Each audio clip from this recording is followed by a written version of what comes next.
You've learned how to graph motion and how to calculate speed, velocity, and acceleration. Now we'll go on and learn about Newton's 3 famous laws of motion, and you will forever look at the world differently. Read the introductory paragraphs. Complete the Before You Begin section at the bottom of slide 1. Turn to slide 2.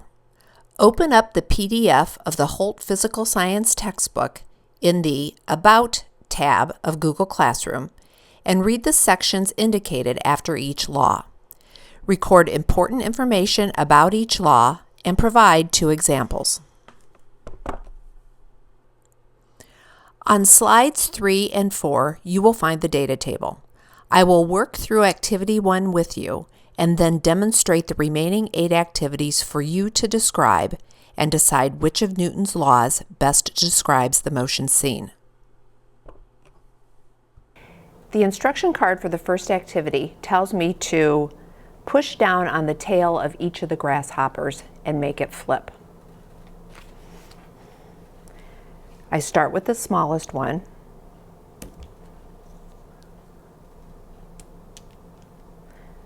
Move on to the second most massive one. Let me try that one more time. And now the largest. That's a good representation for the differences in their flip height. The first column asks, what did you do? I pushed down on the tail of the grasshopper. Column 2 asks, what happened? The grasshoppers flipped upward. The smallest one went the furthest, the medium, a middle distance, and the largest one, the shortest distance. Now to complete the third column, I have to consider which of Newton's laws best describes the activity that you just saw demonstrated. If it's 1, then I'm saying an object at rest stays at rest until it's acted on by another force, or it stays in motion in the same way it was. Or I think it's law number 2, which can be thought of in 2 different ways. Different forces accelerate the same mass to different amounts, or the same force causes objects of different mass to accelerate differently. Or I might think it's law number 3, which says that for any object pushing on another object, the second object pushes back on the original one with the same amount of force. I think the reason that 3 different sized grasshoppers of different masses were used is to illustrate Law 2, showing that applying the same force caused the one with the least mass to jump higher, that is, to get more acceleration, and the one with the most mass to jump the least high. Alternatively, Law 3 could also be correct because the reason the grasshopper jumps is because as the grasshopper pushes down on the table, and that's because I pushed down on it, the table pushed back up on the grasshopper. I'll now demonstrate each of the remaining activities as you fill in the appropriate row in the data table.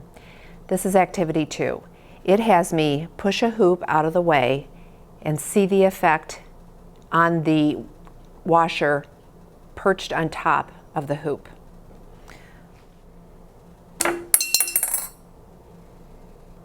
This is activity 3. I've placed 1 washer in each styrofoam cup.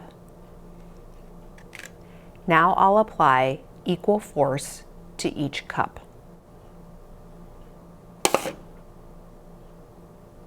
Now for the second part of activity 3, I'll apply unequal forces to the cups. Activity 4 has me attach a balloon to the end of a bent straw, blow up the balloon, release the straw, and see what happens.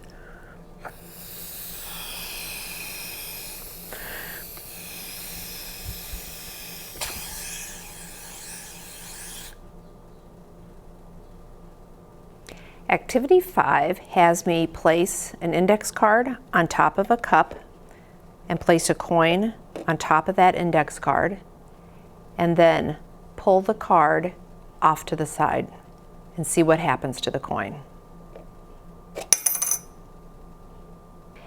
Activity 6 has me set up a ruler on top of a textbook with a styrofoam cup with a small window cut out in front of it. Roll a marble down the ramp and see how far the cup travels. Now we repeat the activity, adding more mass to the cup. So here's a washer and I put that on top of the cup and roll the marble down the ramp. This is activity 7. I have a piece of plain copy paper with a washer 7 centimeters from the end of the copy paper and a piece of fine sandpaper with the same setup. I'm going to apply equal forces and pull the paper from beneath the washer.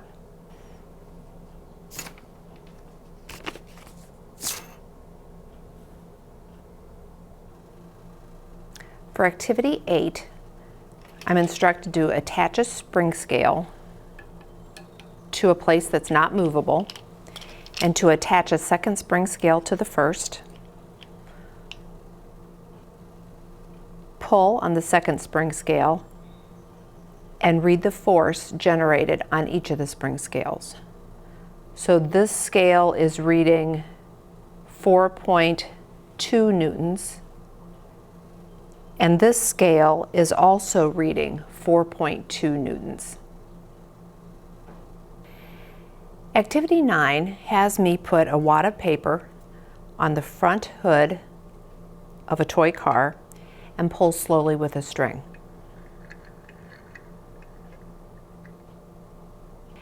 Activity 9 now has me pull the truck quickly with the wad of paper on the hood of the truck.